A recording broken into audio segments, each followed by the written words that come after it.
Hi everyone, I hope that you are all doing well. For this video lecture, I'm going to be talking about chapter 15 of Ravensong and its connections to the epilogue of the novel. As you might have noticed, there is a very distinct difference between the two endings that Lee Maracle gives us. While chapter 15 is more focused upon Stacey's preparations to leave for college, the epilogue gives us more information about the long-term effects of the epidemic upon the village itself.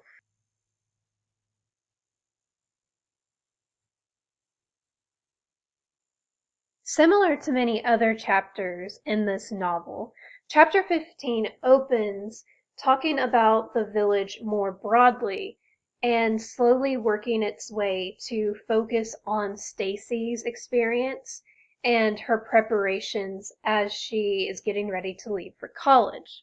At the beginning of chapter 15, Lee Maracle focuses on the fact that the village accepts Mama and Ned's marriage. Now, proposals within Stacey's community are very different from what we would expect out of a proposal or people from Whitetown would expect from a marriage proposal. Rather than proposing to Mama herself, Ned talks to her son, Jim. Both Jen and Ned talk to Ella, who asks Mama if she would consider marrying Ned. So in order for a man and woman to marry within Stacey's community, it has to begin with a focus on the family. A man who is interested in marrying a woman of the village must first talk to her close male relatives, who will then talk to female relatives, who will bring up the conversation to the woman whom the man intends to marry. Something that is interesting about Mama and Ned's marriage is the fact that Mama is mourning the death of her husband, Jim. Ned proposes shortly after Jim's death, and Mama accepts, but she originally intends to wait until her 1 year of mourning comes to an end. It's Jim who convinces her to do otherwise. He tells his mother in a previous chapter that the laws are only so good as long as they can keep the community and the individuals happy. And in the case of Mama and Ned, both of them were unhappy trying to wait until her mourning period ended.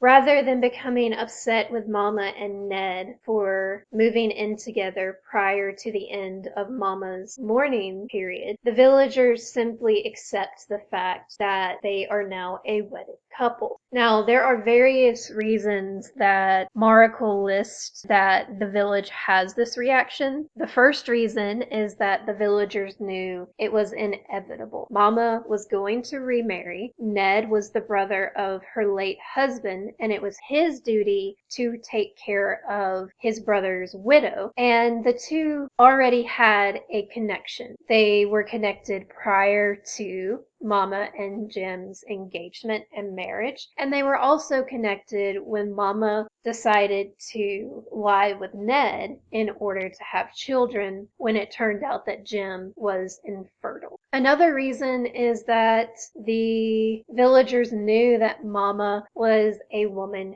who enjoyed her sexuality. And so rather than judging her, they simply accepted her marriage. It just came a little sooner than what they originally anticipated. The final reason is the fact that they are simply tired. They're worn down from fighting epidemic after epidemic. And so the idea of a man and woman, in this case Mama and Ned, marrying too early doesn't really bother them. They're willing to let them marry prior to that 1 year of mourning coming to an end because they do not have the fortitude or the strength to put up a fight against it.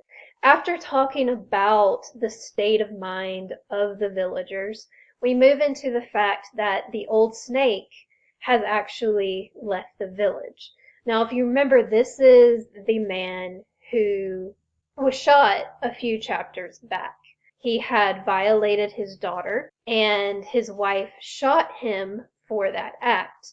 And the villagers decided that since the children were theirs, and he had committed a crime against womanhood, that the old snake had to leave, and that Madeline could stay within the village in order to raise her children in safety. The old snake was told that as soon as he was well enough to leave and had recovered from his injury, he had to leave. And he actually leaves while Mama and Stacey, Ned and Jim and Madeline are still out fishing.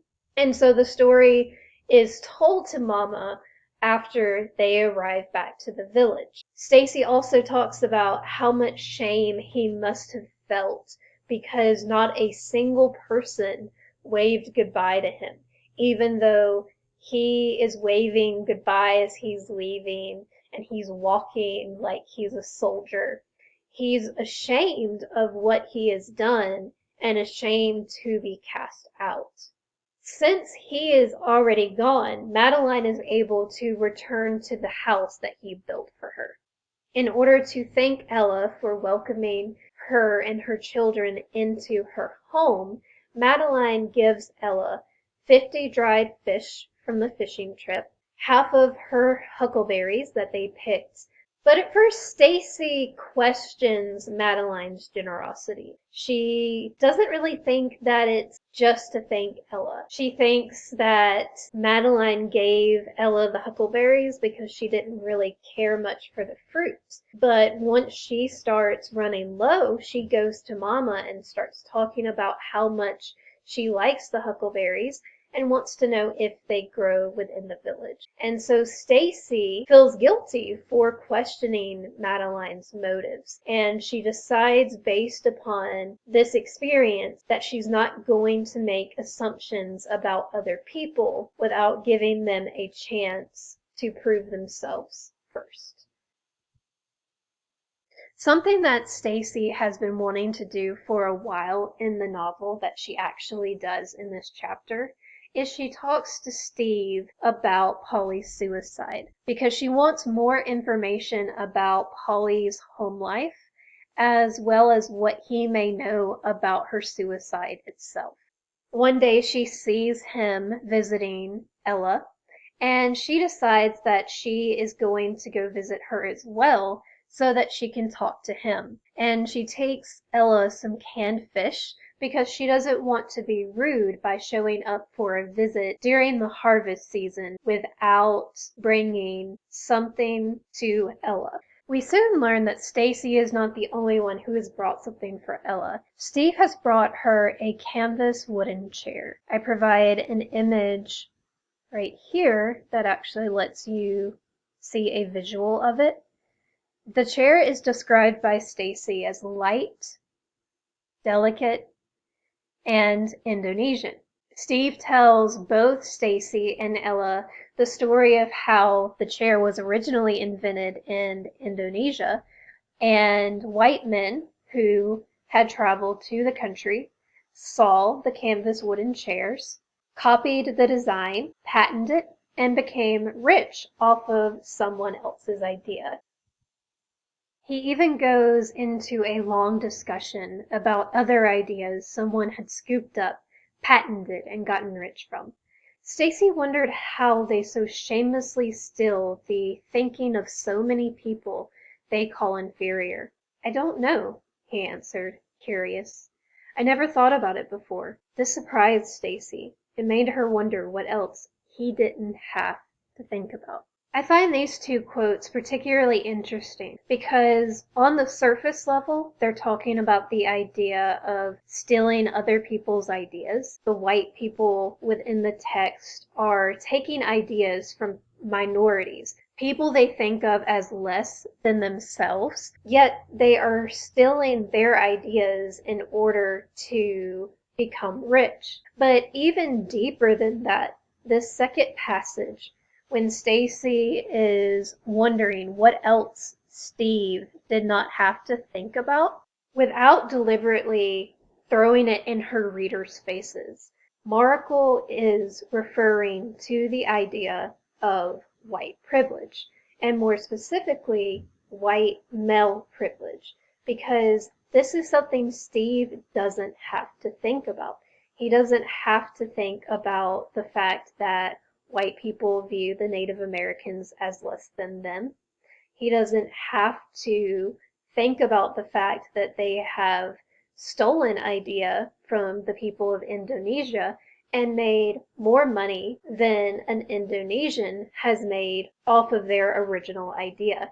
Using other people's ideas naturally is not a bad thing, but using it in order to make money when the original people of that culture are not able to make money off of their ideas in the same way. This is known as cultural appropriation, which is defined as one culture adopting elements of another culture. And usually when they are adopting these elements, they're misrepresenting them, and they're also making money off of the culture of a minority without giving them credit. When Steve states that cultural appropriation is something that he's never thought about before, Stacey interprets this as he doesn't have to think about this. And she can't help but wonder, what other things does he not have to think about that she does?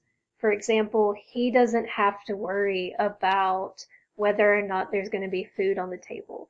Stacey and her family have to go out and fish or hunt or collect food. They are constantly focused on survival. Steve doesn't have to wonder how his family is going to survive the epidemic because his dad is a doctor. On the other hand, Stacey and the women have to fight the disease on their own without any true medical training. Steve doesn't have to worry about the fact that he might not have a future due to the epidemic, because one of Stacey's original fears is, if I have to help mama care for the sick, then my dreams may go up in smoke. I may not be able to graduate, and therefore I may not be able to go to college.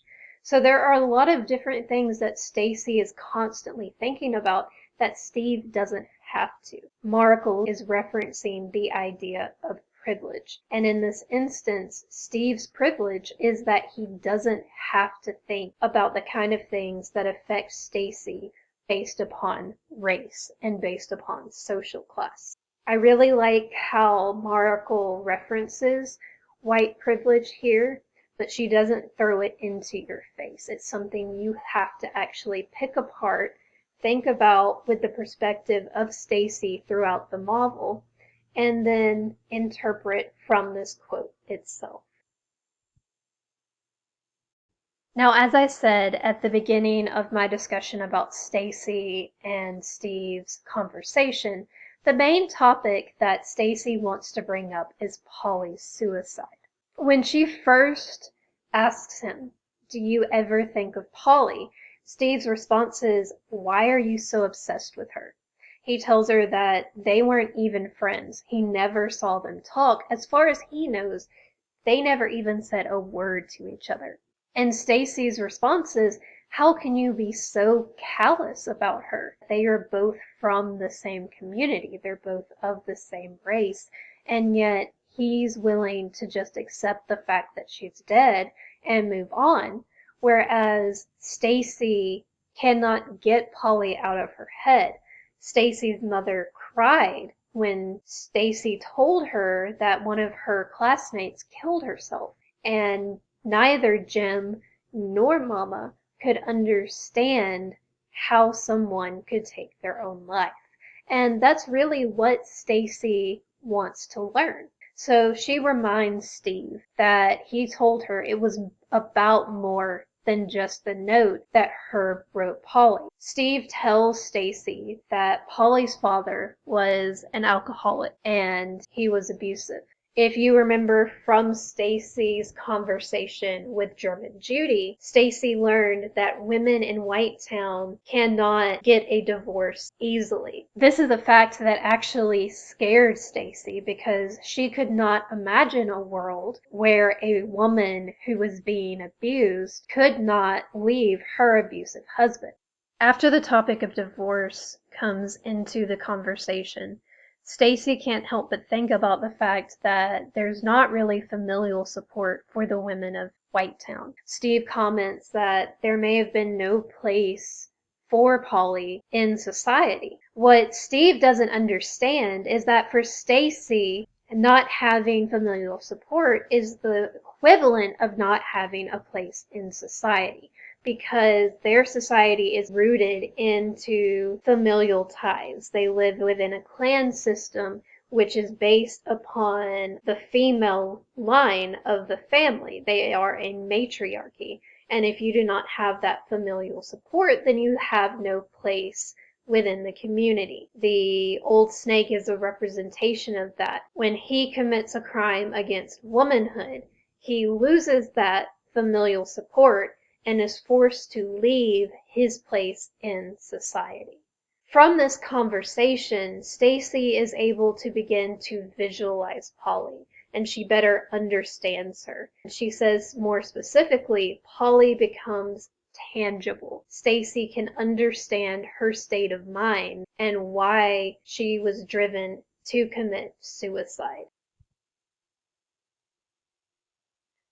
After their conversation about Polly, Steve wants to know why Stacey isn't interested in pursuing a relationship with him. I'm going to read an abridged version of the passage. You can follow along on page 168 through 169. Is it because I'm white? He asked, without bothering with the first part of the question. No, she said softly. It's because you aren't Indian. She couldn't sort out the difference between these two approaches clearly enough to explain, so she just rose to leave. There is a gulf between us. I have no idea how deep or wide. I just know it's there. I don't know if any two people can bridge it. It may take something more. Hell, I don't even know if I want it bridged. No context, Steve. There is no context for you and I, until you have experienced the horror of an epidemic, a fire, drought, and the absolute threat these things pose to the whole village's survival, and care about it, care desperately. You will be without relevant context. I can't conjure that up in my side of town, he sulked. How did it feel to watch us die, Steve? At first, when you read this passage, if you focus on, is it because I'm white? No, it's because you aren't Indian. It may seem very racially based, but if you look at the quote I have at the top of the page, without context, any relationship is doomed. It's more about how different their lives are, how different their experiences are, how different his life is from hers. She has to worry about the epidemic. She has to worry about what's going to happen to Martha after her house catches fire. She has to worry about the fact that her family may not be able to eat because of the drought. And she sees how each of these things poses a threat to her family's survival and the survival of the entire village. On the other hand, Steve, as I said earlier, doesn't have to really worry about the epidemic because his dad is a doctor and he isn't going to be turned away from hospitals. He doesn't have to worry as much about the threat of a fire because they have firemen who can come to put the fire out. He doesn't have to worry about a drought meaning no food because he can go to the grocery store to get food. He doesn't have to worry about each of these things threatening his entire family and community.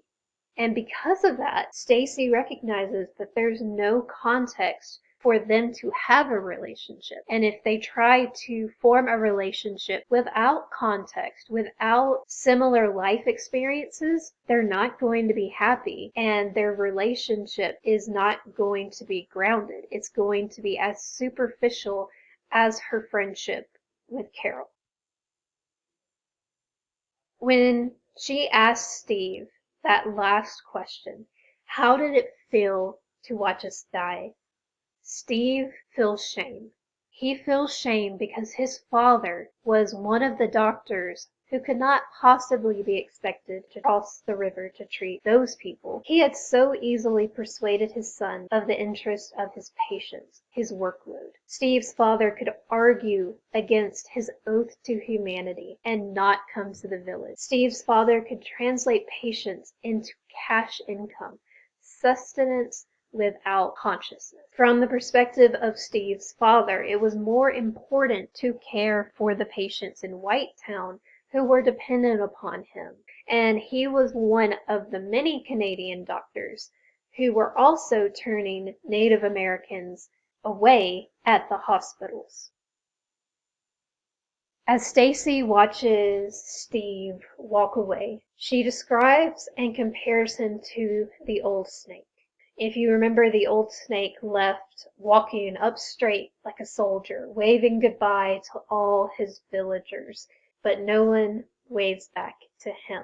Stacey explains his behavior by saying that he acted this way, not out of pride, but as a way of showing the villagers that he accepted their decision to cast him out. Steve, on the other hand, leaves with his shoulders bent. Shame is written in his posture, and she watches as he walks away to cross the bridge and disappear. When he is finally out of sight, she sees Raven watching her, and she recognizes the spirit of Raven in this moment, and she comments on her attitude.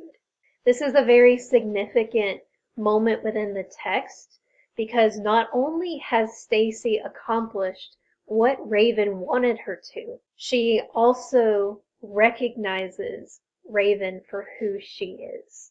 Raven is often frustrated throughout the text because Stacey cannot hear or communicate with the Native American spirits. But in this moment, she's able to recognize Raven. She also caused the shame that both she and Raven see within Steve.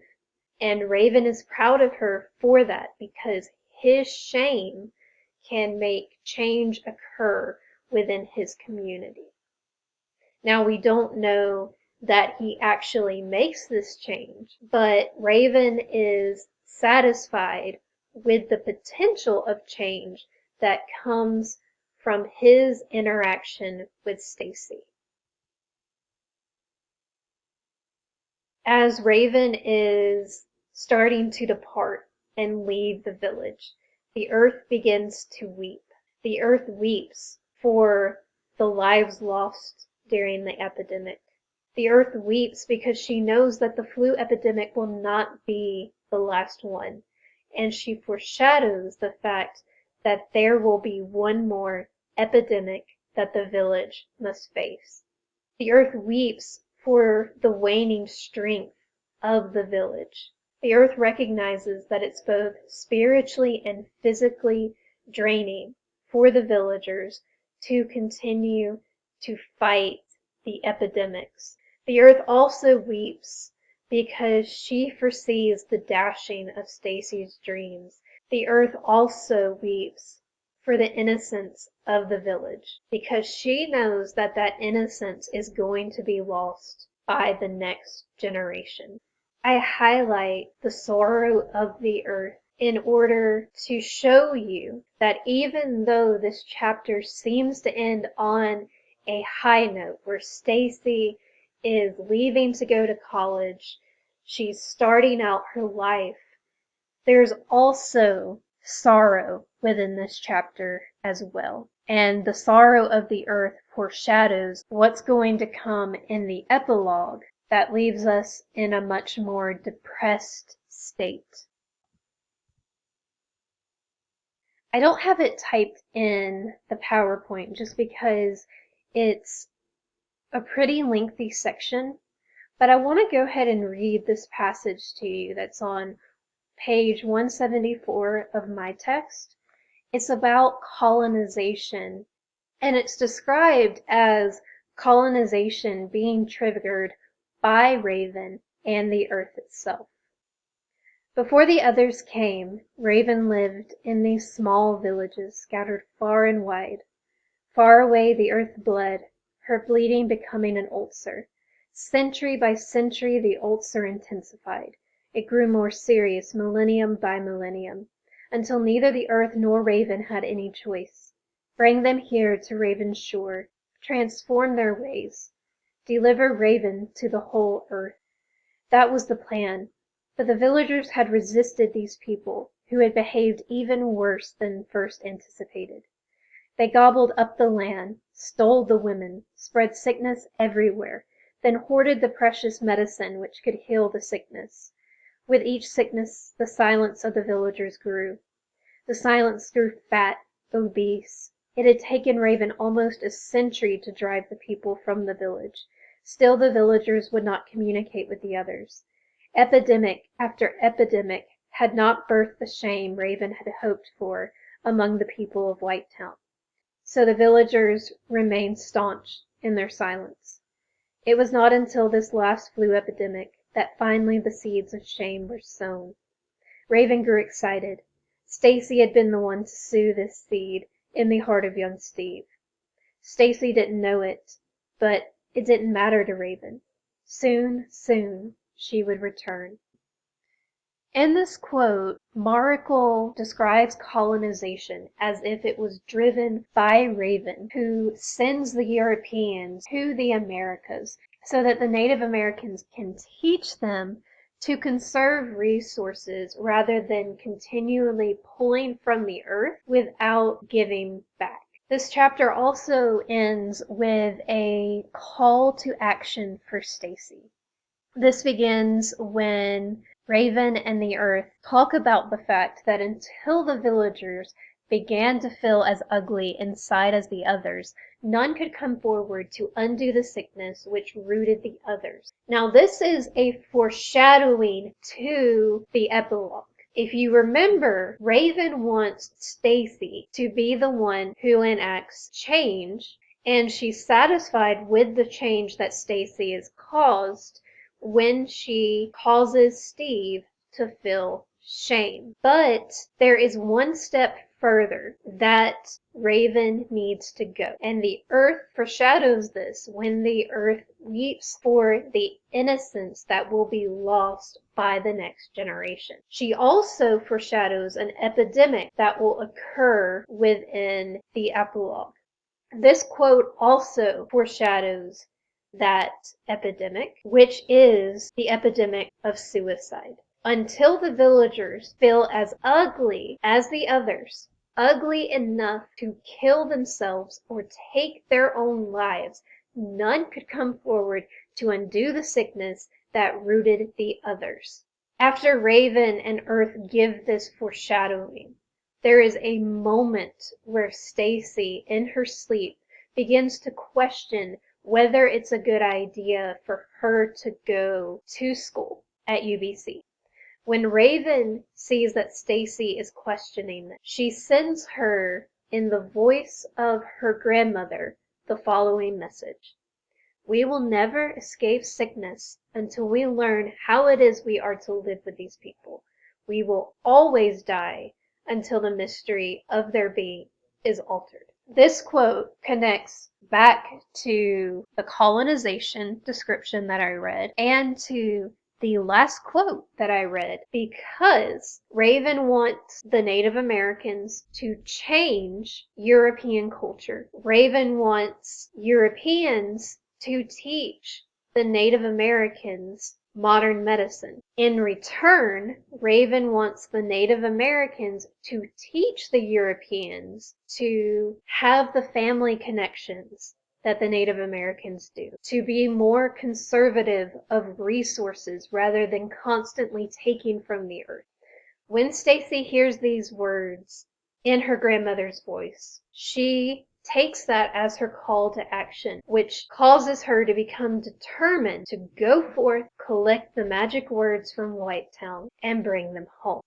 In other words, Stacey is going forth to UBC, into Canada, in order to learn more from college, learn more from Canadian knowledge, and to bring that knowledge home. Her intention is to start a school and to teach the young within her community. And in a couple of slides, we're going to find out what actually becomes of her dream. So I know I did not touch the very end of chapter 15. There are two things I would like to say before we dive into the epilogue. First, we have a false ending that Lee Markle gives us. The Western narrative where a young person is going off to college, she's hopeful of the future, and she is going to enact change in her community when she returns home. If you end the book there and you gloss over the page about colonization, then what I'm about to describe to you will not make much sense with the end of the novel. And that's the reason I really wanted to highlight that passage about colonization, that passage about the earth weeping, and the quotes from the previous slide, because they are really going to tie in to what I am about to discuss in the epilogue.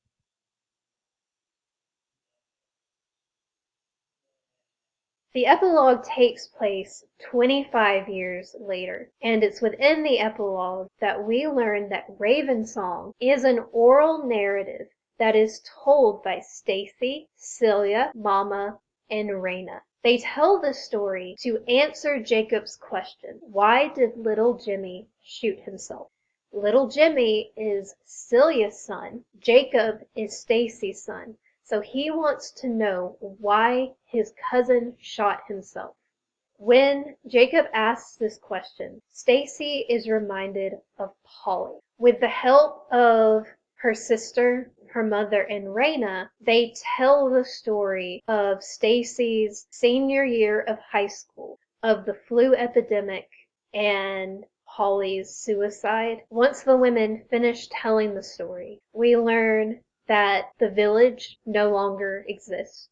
The people dispersed because shortly after the flu epidemic, the matriarchal system is lost because the women are leaving home when they marry men, and so the clan-based system is lost. Stacey's dreams are dashed just as the earth foretold. We learn that she was not allowed to build a school in the village, and that Canadian schools refused to hire her even though she was qualified as a teacher.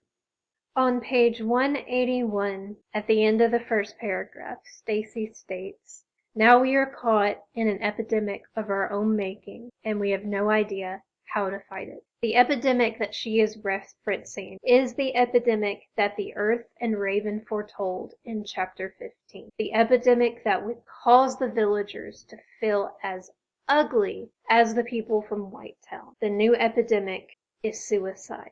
According to the Earth's prophecy, the people now understand the ugliness of those who live in Whitetown, and thus young Jacob or one of his peers could be the one to stand up and speak the words needed to change Whitetown for the better and bring the two communities together. I really hope that you enjoyed reading this text